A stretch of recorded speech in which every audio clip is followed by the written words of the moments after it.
We have a saying in our program, thinking, humility isn't thinking lesser of yourself. It's just thinking of yourself less, right? When you're in that locker room, if you have other people in the room who are thinking about the person to the right and to the left of them, you're going to get what you need. And that's what a championship team does. Not a team that wins games. A lot of teams win games. Very few teams win championships. The ones that have championships, they're the ones that within their culture, there's a sense that I don't have to always think about myself and have the attention on myself. That's going to take care of itself because I got all these other guys that are looking out for me too. Welcome, Kicking Ass and Taking Names, the Business Owners Empowerment Podcast. I'm your host, Marlon Griffith Esquire. Join us on this podcast journey as we help you break free from the grind and get your business to work for you. We will delve into impactful conversation with business owners, corporate leaders, professional service providers, and industry innovators that will provide you with insights and actionable strategies that will transform your entrepreneurial path, boost your success, and put you in control of your business journey so you can kick ass and take names. All right, folks, welcome to our next episode. And I have a local legend is my guest today, Duane Simpkins from DeMatha Collegiate High School, then to University of Maryland basketball. And by the way, in between all that, he was a McDonald's All-American. Played a little professional basketball, coach on some teams that went to the NCAAs, and he is now the head coach of the American University men's basketball team here in D.C. Welcome, Duane. Marlon, thanks so much for having me, man. Really appreciate this. Absolutely. I forgot to mention, you're not just the head coach of American University. You took them to the NCAAs last year.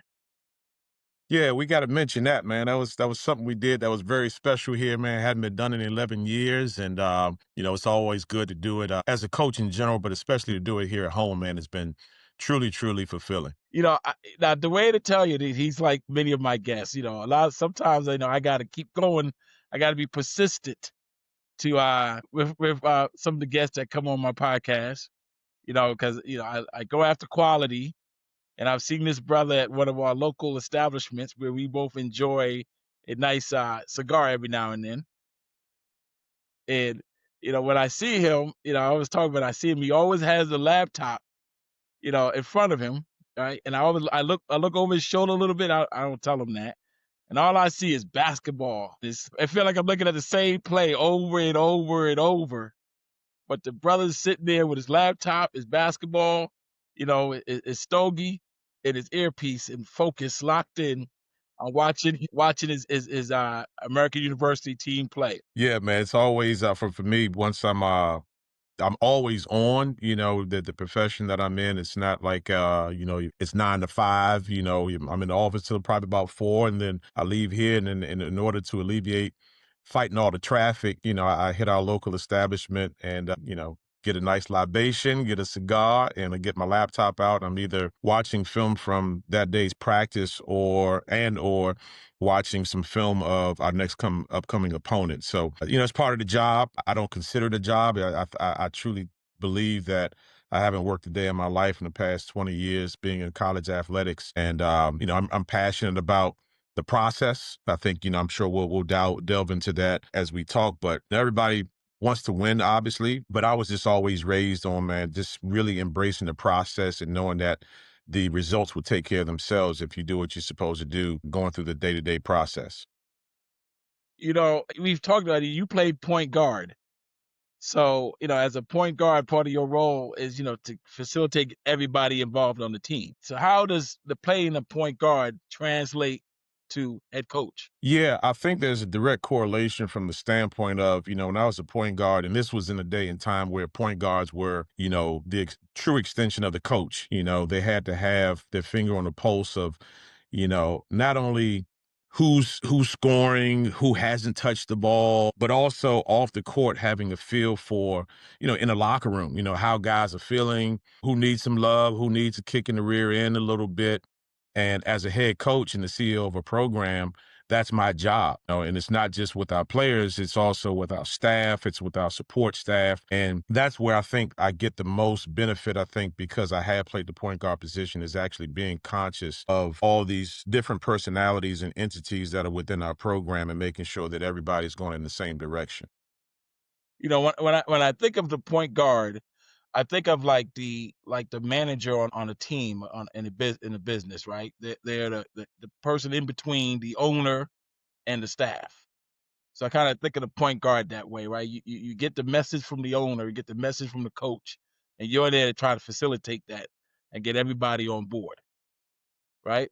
So you've been a manager at the highest level. I mean, when you were in school, when you were in school, it'd be between ACC and the Big East. Those are the two best conferences. Yeah. And ain't nobody ever heard of the SEC when it came to basketball back in those days. Yeah. The SEC was straight football at the time. That was, Exactly. So you played at the highest level, played in places like Duke. You played in there, in Cameron, so you know what it's like to perform under pressure. oh yeah, oh yeah, man, and I was fortunate too because I went to, like you mentioned, the Mather Catholic High School, and whenever we played, we were the team, the game that was circled on everyone's calendar, so we were going to get everyone's best shot, and not only locally in the DMV, but nationally, we were playing tournaments and everything. The Mather name preceded our team, so I was always used to that, and then obviously once you get to college, and now when I came out at University of Maryland, my first year was the first year that we were actually coming off of probation due to Mm, the Len Bias death and some of the NCAA sanctions and everything. It was the first year that we were on live TV. It was the first year that we were given our full allotment of 13 scholarships. The first year that we were able to go to the NCAA tournament. So my first year, we were not good. We weren't good at all. We finished last or next to last in the ACC. And then my sophomore year, we had this guy by the name of Joe Smith join our program that nobody knew about at the time, but they found out pretty quickly that he was a very good player. And then we also had Keith Booth, who eventually ended up being the last pick in the first round of the NBA draft after his senior year. He was 1 year behind me, but we played AAU ball together. So we had really good talent. And then, like you said, once we got on the road, man, and once it became apparent that we were a good team, we got the best from Duke. We got the best from Carolina. To be in those environments, man, I think I have that in my heart to this day because there's nothing that I haven't seen when it comes to being in a competitive, quote unquote hostile environment for sure. sure. I when I was thinking about the correlation between where you are today as a coach and where you were then as a player. I guess one of the differences with the player is you directly impacted what happened. Yeah. At least you felt like you definitely could, I could stop this guy or I could get by this guy or whatever and call the right play. Well, how does that relate now? You're a coach. You still have an impact because you call plays, decide who plays, but you're not actually playing the game. So how have you now, Yeah, that's the tough part a little bit because you impact the game, but not as much as if you were bringing the ball up the court, entering the offense as a point guard. That's the toughest part about being a coach is like you're in control, but you're not. But I will say this, it's much better than being an assistant coach. I really felt like I had no control as an assistant coach. And because the at the end of the day, the head coach is going to be the one that's going to determine what the game plan is going to be going into that particular game. The defensive ball screen coverages and what plays we're going to run and that type of thing. And for me as an assistant coach, that was the biggest frustration. It was you don't have as much control, but you really don't have the control because you have some say in which what the game plan is going to be, but it's not your final call. But that's one of the reasons why for me, man, I've always been in leadership positions when I played. When I played football, I was a quarterback. When I played basketball, obviously I was a point guard. And that was the thing that I was most looking forward to as a head coach is having more control over the game plan going into each particular game. I like in what you do, and obviously this is a business podcast, so we're not doing the typical sports where we're going to talk about all of the all of those like untold stories about whatever it may be related to playing the game of basketball. But from a business perspective, how I see your role that you're like the CEO, right? And you have to put the plan together, set the direction of where you want the team, and as well as your staff. but ultimately it's left up to the team to perform, right? So that's how I see that. And as a CEO, as an owner of a business, you put everything in place so that Yeah, your team can perform to the maximum capability, so you can be profitable. And profit for you, let's be real, profit for you is win and loss. absolutely. Absolutely. Development is very important, but development is what leads to the wins and the losses, or lack thereof development of the players and of your system. Absolutely. You know, again, this is a national podcast, so some people may not know, but you've played, and that's what I want to get into. Just from playing, you played for some legendary, I mean, Hall of Fame coaches, Yeah. right? Some of them I might not even be fully aware of I sit here, but the ones I am, Morgan what lessons did you take from Morton Wooten that you have translated to your coaching career? Yeah, a few of them, and the most important ones were probably the ones that served me best as a head coach. Everyone knew that Coach Wooten was a Hall of Fame coach. He was the first high school basketball coach to be inducted into the Naismith Basketball Hall of Fame. Won over 1,100 games and everything. But what a lot of people don't realize is that Coach Wooten actually was a high school teacher. I mean, he taught U.S. history for over 30, and he was truly a coach that embraced teaching. And it was more than just X's and O's. I think the biggest benefit that he had on my life and the lives of the guys that he coached at DeMatha was, the life lessons. We would start every practice in the circle with a quote. And it could be a two-sentence quote, it could be a poem, it could be a simile or whatever it is. Like there was something that he wanted to imprint on the minds of us. And those things, I could go on and on about some of the quotes, man, that resonate with me as a coach, as a dad, as a husband. I think that is where he gets, I guess, touched me more than anything. Yes, he was a very good coach in terms of X's and O's and everything. But for me, that's something that I really, really embrace. And I utilize my platform as a head coach and a leader of a program with my young men and helping to just touch them, man, and just plant seeds for things that can help them develop both on and off the court. So he helped you appreciate the importance of mindset. It wasn't just X and O's, but that mindset, Yes, yes, right? yes, yes. And more, for him, and the mindset obviously is playing together and playing hard and all those things. But the mindset of accepting failure and learning from failure, getting knocked down and getting back up. That more than anything, man, being able to fight through adversity has boded really well for me. And one of the things that people don't necessarily, some people don't appreciate about high level, but all players really, people who play, let's just say college sports, particularly when it's a sport like basketball where you're playing 2 games a week, right? Is that, you play the first game and say you lose the first game, you have to recover, got to get ready, you got to get your mind right to be able to ready to play that next game, Yeah, right? yeah. And you can't wallow in if you didn't if you didn't play well or the team didn't win, you can't. No time to wallow, and the coaches expect you to show up the next day ready to practice, Yeah, yeah, yeah. We ready to we have that we energy. we use the term reset quite a bit in our program, and what that means for us is if let's say we have a game on, we play on Wednesdays and Saturdays. Once we get to Patriot League play, is Wednesday. After that, we talk to our guys after the game. We're in the locker room. Win or loss, we tell our guys at midnight, we push the reset button. We've got to be able to come back tomorrow, Thursday. We won't practice as long. We'll watch film. And there's always things to learn from, things we did well, things we got to improve on to prepare for the next games. We always have a reset mentality. We had a stretch last year where I think we won 7 games in a row. And you've got to be able to fight human nature, which is, hey, I'm good and take your foot off the gas and everything. But as well as I know in the business world, yeah, you could get that contract, but you have to have that mindset of like, hey, that was great. Now we got to move on to the next thing and let's build on it. Let's build on it. Let's build on it. And I think that's what the better organizations, the better basketball programs, football programs, those are the things that help lead to long-term success. So let's move on to Gary Williams, Yeah. right? Yeah. And I think if I'm correct, he's the only coach to have won a national championship at University of Maryland. Yep. Yep. And of course, the funny part about what a lot of people may not know is, may I'm dating myself, is I remember when he was the coach at American University where you are. Mm, yeah. Yeah. Yeah. Most people Yeah. don't Yeah. don't remember that. But tell me, what lessons did you learn from him that you take into your life today, and specifically into your coaching? Yeah.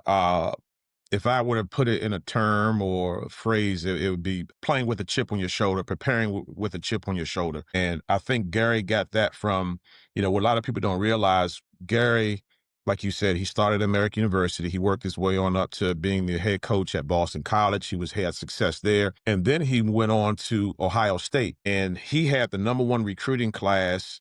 Jim Jackson, who some people may remember that watch basketball, Jim Jackson, three or four other guys from the state of Ohio, they formed the number one recruiting class in the country. And Gary left that to come back to the University of Maryland, where he played and where he went to school. And at the time, he didn't realize it, but he took the job under the thought that they weren't going to have these sanctions. It was alleged, everything was kind of up in the air. Mhm. The NCAA had not ruled on what kind of penalty the University of Maryland was going to get. And here he is. He leaves the number one recruiting class at a big time university, Ohio State, and he takes a job at Maryland, and he's hit with a 3-year sanction. And that, in his mind, it was like everybody's against us. Mm. And he took that with him for his entire tenure there. I know when I was there, like I said, my first year, we got our heads handed to us every night.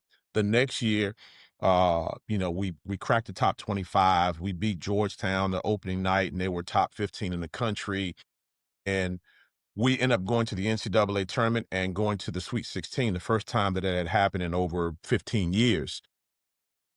Gary, during that year, I tell people the stories, man. Like, we could beat Wake Forest on a Saturday night and have a tremendous feeling. And we got Carolina coming in on Tuesday, and we would practice on Monday. You would have thought we lost by 20 points to Wake Forest, Wow. because in his mind, it was like, that means nothing. We got more we've got to go get. We got people who disrespect us. And I think he always had that chip on his shoulder because of the experiences that he had when he left Ohio State, and he brought Maryland back to relevance, and he had to fight a ton of stuff, man, a ton of losing seasons, not having all your scholarships. I mean, that puts you in the mindset that, like, I never want to go back there. And I think that's one of the things that I took from him, was just always having that chip on your shoulder, regardless of how well things may be going. It's really interesting that you said that, because I think for the casual fan of basketball, it's almost like you go from Len Bias, you skip over to that period of time when after Len Bias, in between, and then when you started winning again, like that, like the losing never happened. Yeah, For right. the Right. casual fan, right? The losing never happened. It was then Len Bias, and then next thing you know, Juan Dixon and everybody else winning national championships. That's Maryland, Yeah. right? Um, and that's almost like business people. Sometimes don't see those dark days, those dark times that you're dealing with. But like you said, it's almost like having that chip that you got to keep going, because if you get complacent, you're going backwards. Yeah. Yeah. Yeah. You're What going also, backwards. when you mention that, what also I think happens too in the organizations is that, for us, 4 year, you got 4 years to play your college, eligibility and everything. Your team changes every year, and you're going to bring in new players. And those players, by the time I was a senior, we had already gone to two Sweet 16s and everything. So those players coming in, they didn't have the experience that I had my freshman year of losing by 25 points to Wake Forest and 35 points to Virginia. Like, they didn't go through those tough times, right? So when they come in, they're coming off of the success that's already been built. And you got to find a way now to somehow, some way, impress upon them that this wasn't easy. Mhm. And yes, we are where we are right now, but you have to now have that chip on your shoulder to know that you don't want to go back. You want to take two more steps forward and everything. So I think, again, the correlation between business and sports, I think you'll see some of that as well. I would tell you the one correlation that I've found between athletes and business owners, and it's almost like, and I've got to know some relatively very, accomplished athletes at all different levels of Division 3, 2, and 1 and whatever. Y'all are extremely competitive. Oh yeah. Oh I yeah. mean, like, at everything. Yeah. Yeah. Yeah. Now you have to be, man. It's got to be something that's part of your DNA because if it's not, you'll find yourself accepting things that aren't winning attributes. If you're fine to compete and you're playing cards and you're like, hey, well, it's just a game. Nah, that's gonna carry over in some way, shape, or form. I've been competitive all my life. I can't see participating in something where there's a winner and a loser and just accepting that, hey, it is what it is. I don't care what it is. I don't care if I'm playing chess and I'm just learning how to play and somebody's been playing for 10 years. You want to find a way to win. I love golf now. I picked up golf probably 15 years ago. I'm decent. I'm not great. But man, I love the fact that I can try to get better at it each and every time I go out there, and that's why I love it. It's interesting because I talked with a lot of business owners and people who've been very successful in whatever they chosen field. You talked about golf. You get them on a golf course, man. The competitiveness and what I really see is competitive is not necessarily with someone else. It's internal. Yeah, It's like an that's the beauty of internal thing. Like golf. you're competing against like I can be better at this because you're so used to being really good at something else. Yeah, And you now take yeah. on this challenge, I say in golf or whatever, you take on this challenge, I'm gonna be good at this too, right? And you kind of why it's always funny because you sit around, you talk about all the guys, you keep buying new clubs, gotta get a new set of clubs, I gotta get some new lessons, I gotta get some new shoes, And watching the this on person the YouTube. person who doesn't understand it is my wife. She's like it's not that serious. I'm like, yes, it is. You don't understand. I hit two great golf shots last round. I want to go for a third or fourth, and I'm going to go to the range and practice so that I can get there. I love that about it, man. So, you know, I was all right, I want to get back to how you run your program. Actually, before we get to how you run your program, because we kind of talked about it. Why do you coach? What is this all about? What is drawing Duane Coach Simpkins to this life of basketball? The ups and Yeah, for downs, the me, wins, the man. losses, the road trips, the watching the computer, the same thing over and over and over and over. Yeah, yeah, and it's multi-layered. Selfishly, I love to compete. I love to take my experiences as a player and as a young coach and match those wits and experiences with the opposing coach, so that is truly there.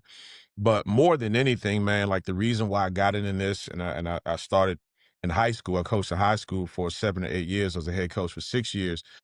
And my why has always been to help these young men become men first and foremost off the court and talk to them and help teach them about the experiences that they're going to go through, in particular for men of color, sharing those experiences of things that I went through, that if I can help you learn this lesson now. My dad always says this, has a saying, I could tell you tomorrow's news today.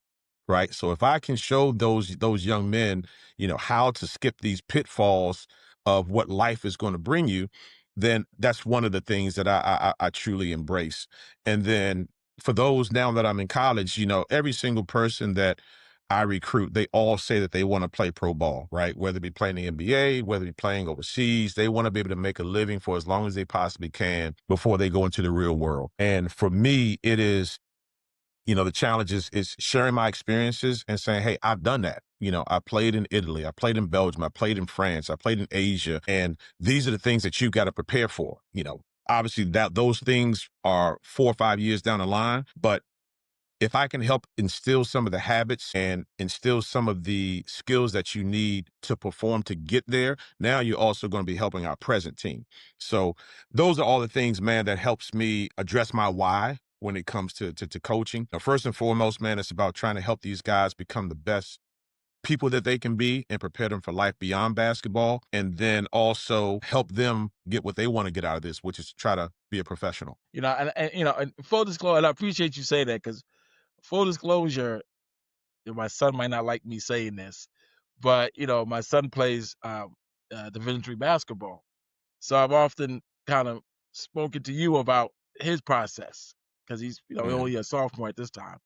And I remember last year that I shared a text message that his coach sent him, and I'm not gonna get into the details of that because that's their private business. But I shared it with you, and I noticed how it impacted you. And I think you actually say, you know what, I'm gonna take that back to my team, right?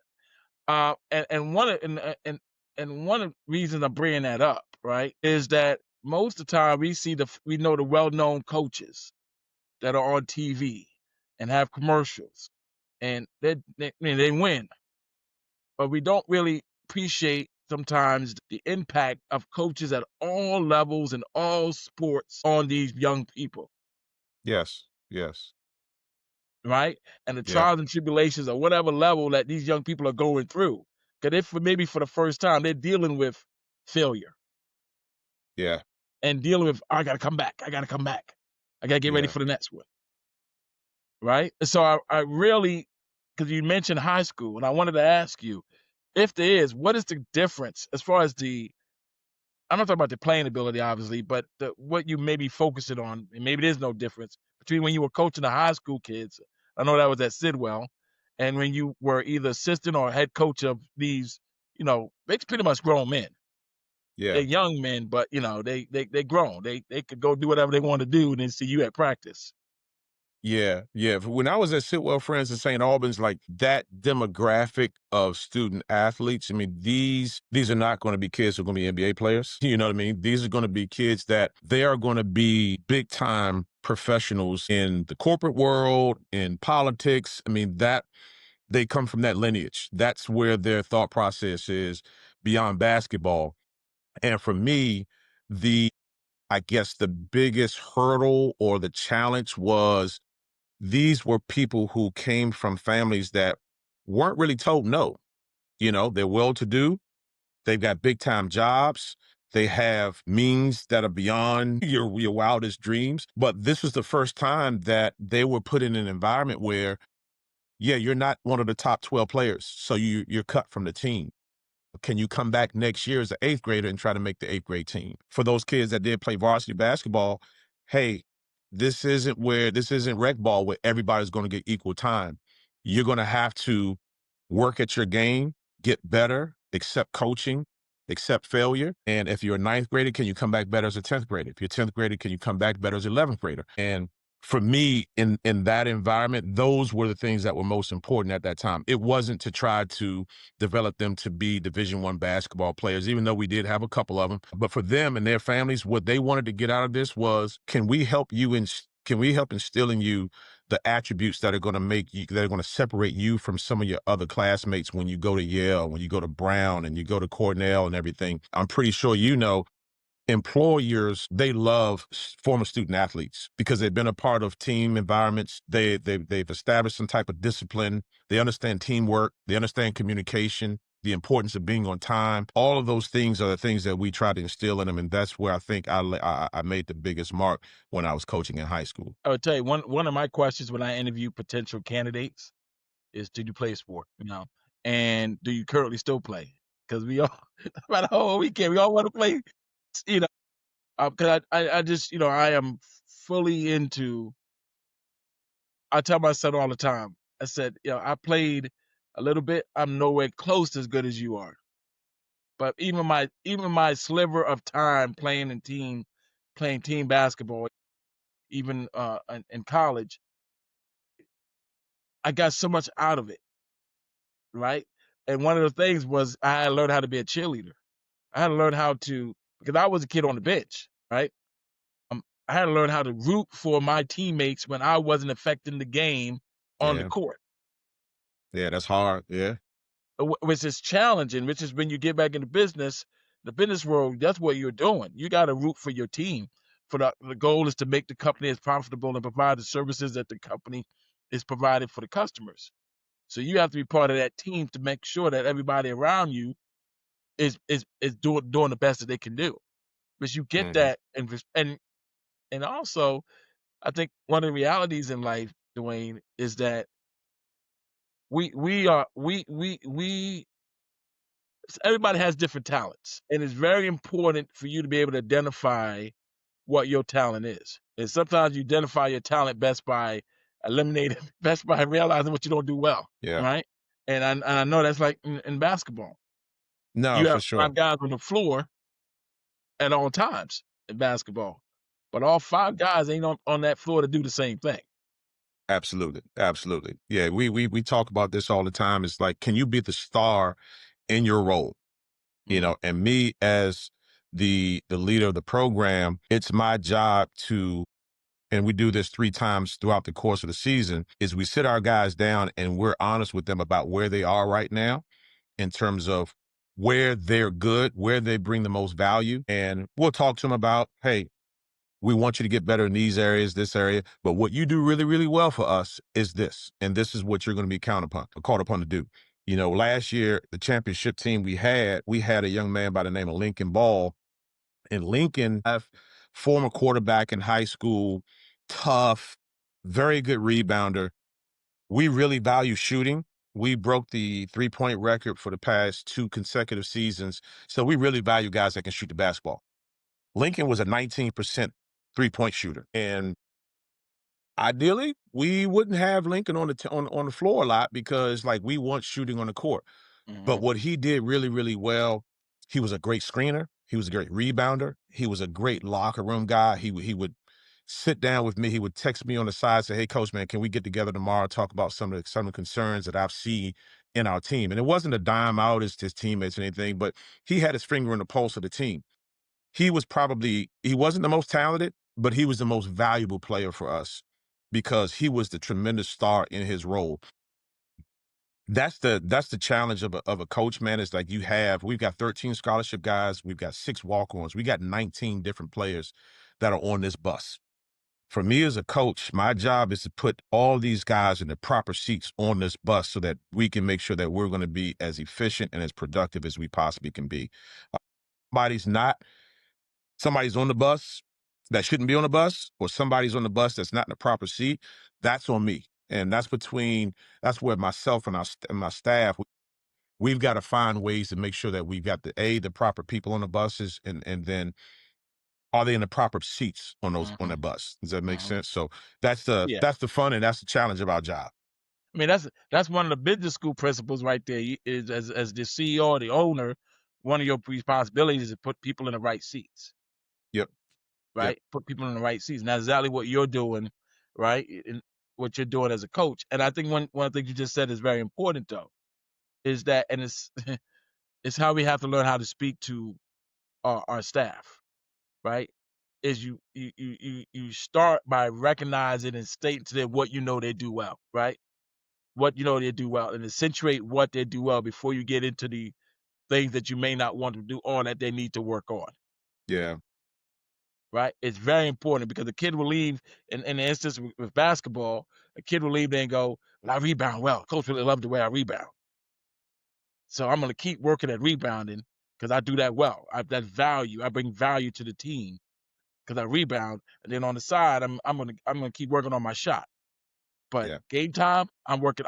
That's my role is to rebound. It's almost like the classic. One of the classic players is like the Dennis Rodman thing. Forget all his other antics, right? That man, that man became a Hall of Famer. I think he's a Hall of Famer. Doing 2 things, and that's all he did: rebound and defense. Rebound and defense. Didn't want to shoot. Yep. Yep. Yep. Yep. Now, Yep. now I don't know, Dwayne. We're here in Prince George's County. I don't know if I met one kid that don't want to shoot. And they all want to, and their parents want them to. And that's the other thing too. I mean, the other dynamic that you don't necessarily have to face in business sometimes is like, your employer, you're working with the employer and their family, right? The kids that we get, little Johnny's got mom and dad, or his grandmom, his uncle, his barber, his trainer. They all think that little Johnny is the absolute best player in the world. They know he has flaws and everything, but at the end of the day, they feel like Johnny should be playing a lot and Johnny should be shooting the basketball. Mhm. That's where he got his accolades in high school and everything else. And we're quick to tell the students themselves that, hey, we love your families too. But in the grand scheme of things, and this is not to denigrate your family, they're basketball dummies. When it comes to what we value in our program, what we see every single day, you guys are in film with us every day. You guys are in practice every day. Your parents are not. They don't know what we value, right? And then beyond that, the families, we actually have a Zoom in just before we start the season with the entire teams, those people that are closest to them, moms, Okay. dads, uncles, whoever. We have a Zoom and we lay everything out. We talk to them about, I'm never going to talk to you about playing time. I can guarantee you that we're going to treat little Johnny as if he's one of our own.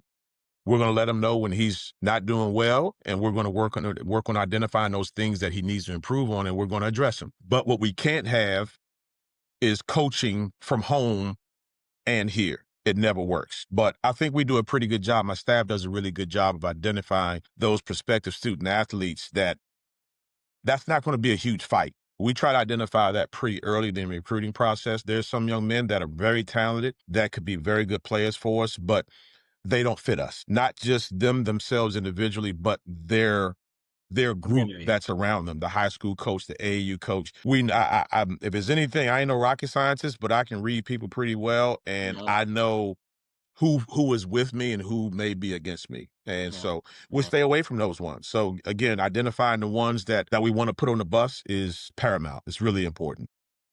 I would tell you, I gotta tell on myself because again, I think one of the reasons that we've struck up our own kind of relationship is because my son is playing basketball. So sometimes I share certain things with you um, uh, about what's going on. I gotta tell him myself because as a parent, we're used to AAU, and you're more animated. Let's just put it that way. But some of us, I tend to stay away from the parents. But one of the things though at the AAU, you're used to your kid playing, right? Your kid is playing because when the day's done, you wrote a check, so your kid's playing, right? And then you get to college, right? And it's the thought of like when we experience this as a family, you go to see Johnny. It's not my son's name. We go to see Johnny play, and Johnny looks good in warm ups, and that's all Johnny got to do. And you drove to whatever time you drove, and you're sitting there and you're watching your kid, the back of your kid on the bench because you never see his face, Yeah. right? Because he's sitting on the bench. And then the toughest part about that though is at the end, when he comes to see you, and you can see the disappointment in his face because he didn't play, Yeah. and you have to encourage him. Yeah. But that's why I go back to the lessons of sports, right? Because I've had this conversation with my son. I said, they are kids when you were coming through high school who in that high school were more talented than you, more athletic than you, right? But they're not playing. They are not in any college program. Don't Yeah. have a rebound, a point. They're not playing. And why they're not playing? Because you had that grit and that belief, whether it was really formed in a sense of matured, you might not even realize it, but you just felt and believed in what you were doing and that you could do it. And no matter what anybody else told you or didn't tell you, you just felt you can do it, right? That's like I relate that back to business owners because really, if you look at all the numbers, and I remember my son has shared this with me, and he said 1% of all people who play AAU basketball, 1% play any stage of college sports. 1% of athletes play 1% of athletes who play AAU actually play in college. I said I remember all these places that we've gone and watching all these boys, and I did it with my daughter as well. All these girls running around on that court. And you say you telling me only 1% of these girls in this room, in this big old place, 100 courts, only 1% of these girls are going to play college ball, Mhm. right? Yep. And the determining factor is not talent. Yeah. It's No. not talent. It's No. getting your ass up every day. It's Yep. simply getting up every day consistently, right? And we're not even talking about the kid who goes for the freshman year Hmm. and gets challenged for the first time because they may be the man or the woman on their high school team, Yeah. And they get to Yeah. college like, "Nah, dude, I got a grown man at your position, and he's Absolutely. a senior. You Absolutely. gonna just sit here and watch." Right. Right. And Right. when the Right. last time they got on a basketball court and didn't play? Yeah. Yeah. That's the reason why it's so important, man, to identify as early as you possibly can. I love kids that we recruited that when you go back freshman, sophomore year, freshman year, maybe they played JV. Sophomore year, maybe they came off the bench, maybe they hardly played. Junior year, they took a step and now they're a starter and they were fourth leading scorer or whatever. And to me, that says a lot because more times than not, when they do get on a college campus, unless they're supremely talented as a freshman, they're not going to play a lot. If I got a freshman that's playing a lot, he's either A, supremely talented or my team is not that good, Mhm. right?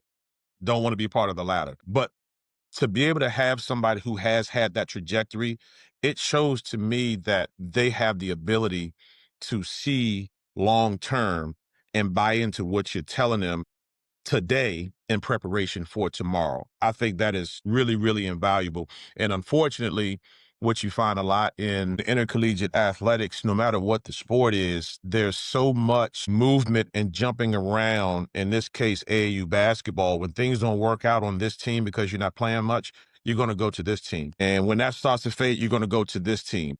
And there's nothing that prohibits you from doing it, right? But all you're doing is you're stunting the growth, the potential growth of said prospect because when things get hard, the only thing he knows is to move on. And what you find a lot now in college basketball, college athletics in general, is when you're not happy, because the NCAA allows you to transfer and with no penalty. Back in the day, you had to sit out a year. That discouraged some players from thinking about transferring, right? Or actually transferring. But now it's like, hey, I'll just move on somewhere else and I'll get another start. I think that's why you see there's so much turnover in college athletics, which I don't like. I understand having the ability, if you're in a tough place where your coach got fired or that coach isn't what you thought, who he thought he was when you got there. And after your first year or two, it's not working out. I'm all for that. But to just move on because I'm not playing as much, even though that situation can be good for you in the long term,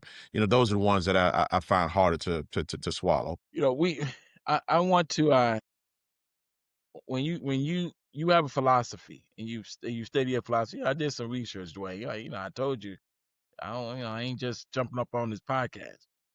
But you have 4 core values. You have 4 core values, and clearly it extends beyond basketball, but you use it specifically for basketball, and things that you're looking for in a player.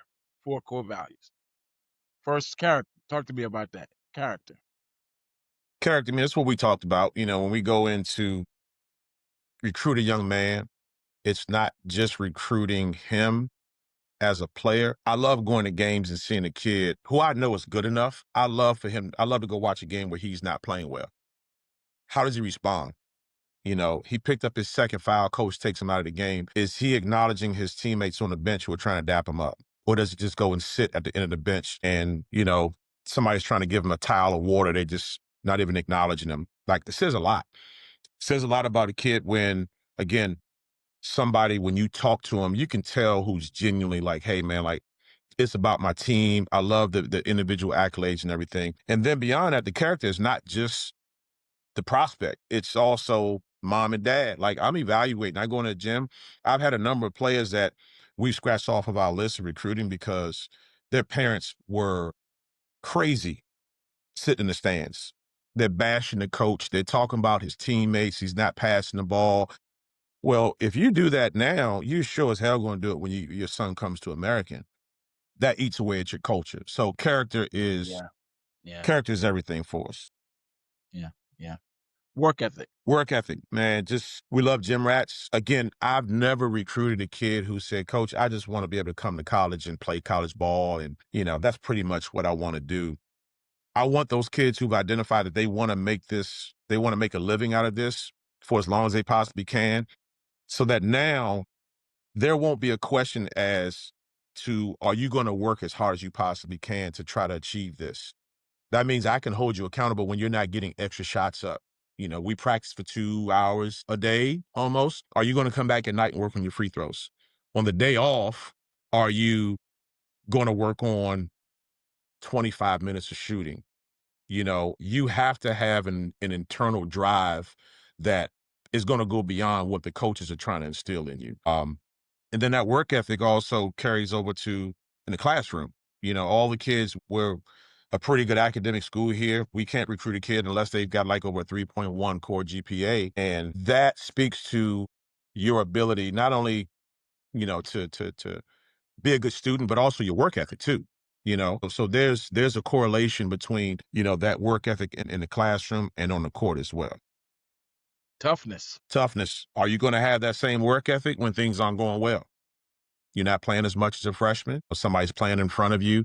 Are you still going to have that drive to get in the gym and work on your game, to sit and watch film with a coach for 25 minutes every other day? Uh, that work ethic, it's fine when everything's going well. Everybody's got work ethic. Everybody looks good in the summertime. They're taking, pictures of their shoes and they're posting it on IG. Man, I'm grinding. You still have that same drive in January when it's getting monotonous and your body doesn't feel the same and you're right in the middle of the grind. Again, you're not playing as much as you want to. Toughness. That's what it is for us. And it's beyond the physical. It's emotional. It's spiritual. Mhm. It's all those things. And your final core value, humility. Yeah, humility very well could be the first one. We have a saying in our program, humility isn't thinking lesser of yourself. It's just thinking of yourself less, right? When you're in that locker room, if you have other people in the room who are thinking about the person to the right and to the left of them, you're going to get what you need. And that's what a championship team does. Not a team that wins games. A lot of teams win games.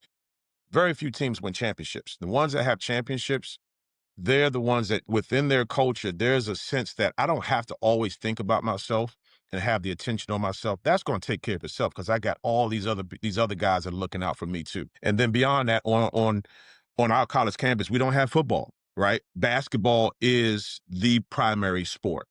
And I talk to our guys all the time. When you walk across campus, I don't mind having the headphones on, everything. You're not going to have your hood on and your headphones on and in your own little world. And you're saying pretty much like, nobody else matters. I just need to get from point A to point B. I don't want to engage with anyone. When you do walk into your classroom, you sit in the first two rows, right? Everybody knows who you are on this campus. And they are Not just formulating because right you're or tall. wrong, they're formulating right or wrong perceptions on who you are from the way that you carry yourself, who you talk to, how you talk to them.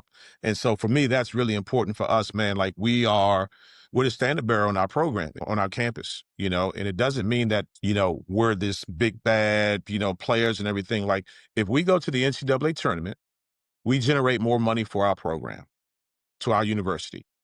We have the ability when we go to the NCAA tournament on a Thursday night, we now have the ability to have the American jersey in front of millions and millions of people who have no idea where University may be. God forbid you win a game in the NCAA tournament. Now you got people going to your website saying, man, let me check on this American. Oh, they're in Washington, D.C. Oh, man, their Kogar School of Business is one of the best in the country. Man, I might want to apply here. Now applications go up, admissions get more people coming through the door. We get more people, heads in the beds in the dorms.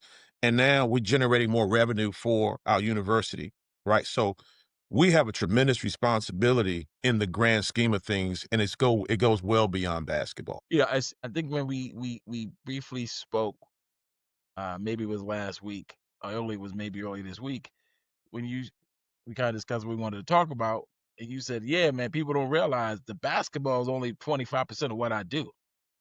Like If that. actually on the court, it's only 25% of my responsibilities as a Division 1 basketball coach." And when you said that, for example,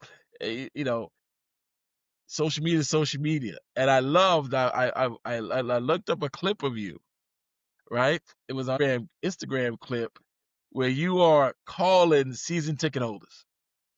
Yeah. Yeah. Yeah, right? I yeah, mean, I'm like, "Look at Coach, this is Coach Simpkins. Thank you for taking coming out. Hey, Coach, man, we great for the team." You're calling alumni, you're calling local people.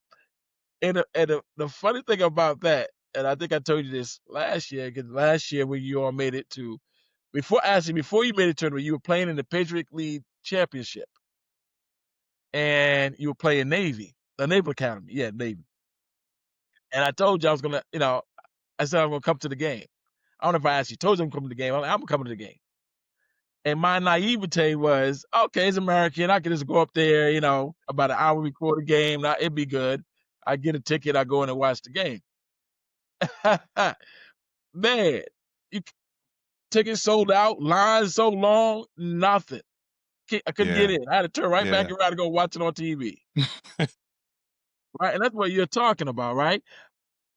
Getting that passion for your school, because now you and your team, the players on the team represents that school. So your Right. responsibility is well beyond, and you understand that your Yeah. reach, I should say, is well beyond what's going on that court. Obviously, you know, the relationships with the student athletes that I have, I'm in charge of. Like, I meet with these guys once a week. Y- Some guys it's more formal than others. Sometimes it could be 5 minutes before practice. Sometimes it's 15 minutes in my office. Being diligent about making time for that because they're the most important ones in our program, our student athletes. Then staff, we got to all be on the same page. So we meet daily as a staff. Some of those meetings could be an hour, sometimes they're 15, 20 minutes, but we always start with, hey, what's going on with our team? Is there anything that you've heard or you talked to Jimmy about that we need to get up to date on? It could be, I had a young man last year, his parent, one of his parents passed away. Yeah. How can we help him through this? What services does he need? We get together once a week with our strength and conditioning coach, our academic advisor, who's a liaison for all of our student athletes and their professors, our coaching staff, and then our compliance officer. And that's a 1 hour meeting, just to get up to date on like where we are going into the week with our players, both on and off the court. And then what you talked about, fundraising, like we don't have the biggest budget, right? We're going to generate some revenue from ticket sales and everything. We're going to generate some revenue from when we go play, let's say Carolina, they cut us a check for 90 grand to come play them. There are certain games we're going to get money from that. But then there's this gap between what we brought in and what's going out. And I got Mhm. to try to fill that. Just before we had this podcast, sitting down with a donor who, fortunately he pledged some money. He's going to help us out and everything. So I've always got to hustle, man, and constantly identify ways in which we can shorten that gap between what we're bringing in and what we're spending. So all those things, man, like that is 85 to 90% of my job, and then I get a chance to do X's and O's and stuff the other 10% of the time. And, I can't believe it as I do that, that we've now come to the end of this podcast, and this is I had to look at the clock because we just flowing. And I promise, I like to be respectful of all of my guest time. I know you got a lot going on, and you're still in the middle. We're filming this right in the middle of the season. Now, Yep, the people yep, know no, it's that's perfect probably why timing. we all wearing like hoodies and We're on exam break. We're on exam break right now, so we've got we play Thursday. Today's what, Friday, so mhm, we got a week. So this is a perfect time, man. But this has been awesome. Yeah, I looked at the clock myself and realized we've been moving quite a bit here. absolutely. So it's two more things left with all of my guests, and I said if it's three things based on all the life that you live, the coaching, the basketball, the relationships, there's three lessons that you would like to share beyond what we've already talked about with my audience, what would it be? Man, identify your why. Just like when we talk about the work ethic, and when things aren't going well, it's easy to try to kind of go away from working hard at what you do. But if you're passionate about something, it feels like you're not working. You know what I mean? And I'm really, really passionate about what it is that I do with the young men that I work with. So even on the worst days, we're in a 3-game losing streak or whatever the case may be, I can always point to my why. So I would always encourage people, man, like identify your why, find something that you're passionate about, find something that you feel like you can wake up in the morning and at the very least, as long as it keeps your lights on and a roof over your head, you might not become rich or wealthy. If you find something that you're passionate about, man, like that is really, really huge, really huge. Secondly, I would say treat people like you would want to be treated. You know, as an assistant coach, it's funny in our profession, they call it looking at your collared shirt. And what people mean by that is people will determine how kind of the type of interaction that they're going to have with you based on the school that's on your shirt. So if you're a D3 coach, you're a D2 coach, I don't necessarily want to talk to him. But everybody wants to talk to that guy that's got Kentucky or Auburn or Michigan on his shirt, right? And it's amazing to see the response from people within my industry. You know, when I was at Towson University, when I was at UNC Greensboro, and then George Mason, and then now I'm a head coach at American, the response is a little bit different from some people, right? And it Sure. shouldn't be that way. Like we all are in this profession. We all have a calling to do what we do. Respect everybody, regardless of where they are. And you never know where people are going to be 5, 10 years from now. Preach. You know, in your profession, in my profession, athletic directors, right? They're the ones who are going to make the hiring within my profession. I have so many people who are like, hey, man, I got to get in contact with this AD, this AD. And I'm like, look up the associate AD, look up the assistant AD, look up the deputy AD. In 2 years from now, they're going to be ADs. Establish relationships with those people and make them genuine relationships so that now you have put yourself in a position where, like, now, if you happen to be in a position where you're considered for a job, you have a pre-existing relationship with someone. You're not just all of a sudden picking up the phone or trying to email somebody because they're a No. quote unquote AD. And thirdly, it's a tough one, man. It sounds simple, man, but like, treat every day like it's your last one and just focus on getting 1% better every day. We talk to our guys about that all the time. Like, we're not going to win a game today, but what it is that we put into today can help us next Thursday when we play VCU, right? So, like, understanding that every day's not promised. We've got 3 guys right now that have season-ending injuries. And those guys right now, if you go to them and ask them, would you ever assume that you would not be playing basketball? And they were like, I've never missed a day in basketball since I was 6 years old. And these guys are now in a position where they can't play because their body won't allow them to. Like, Mhm. the testimony that they have with the other guys on our team that have never been hurt, they can share that testimony and say, hey man, like, embrace today, get better today, and assume like there is no tomorrow. I think that's really important. That's great. Those are great 3 great lessons right there, man. All right, so I gotta ask you to end this. LeBron or MJ? MJ. I love LeBron. He's a physical freak at 6'9", 250 pounds and everything else. Great IQ.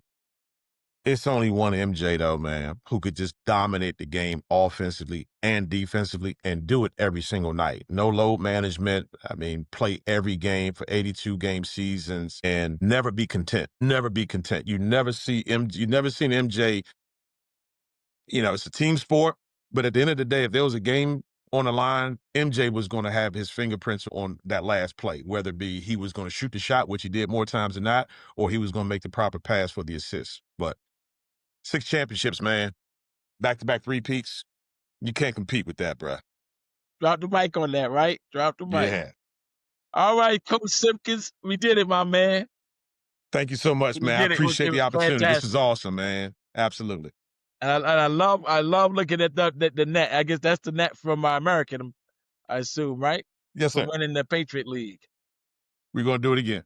Absolutely, man. All the best. Thank you so much, man. Thank you for listening to this episode of Kicking Ass and Taking Names, a business owner empowerment podcast. Remember, information is only as good as its application. So start making transformational changes to your business and life today. If you like the show, follow wherever you get your podcast. And if you are enjoying this on YouTube, hit that subscribe button and leave a comment letting us know what you think and what you want me to talk about in a future episode. If your business needs a legal partner, contact us at www.glgdc.com.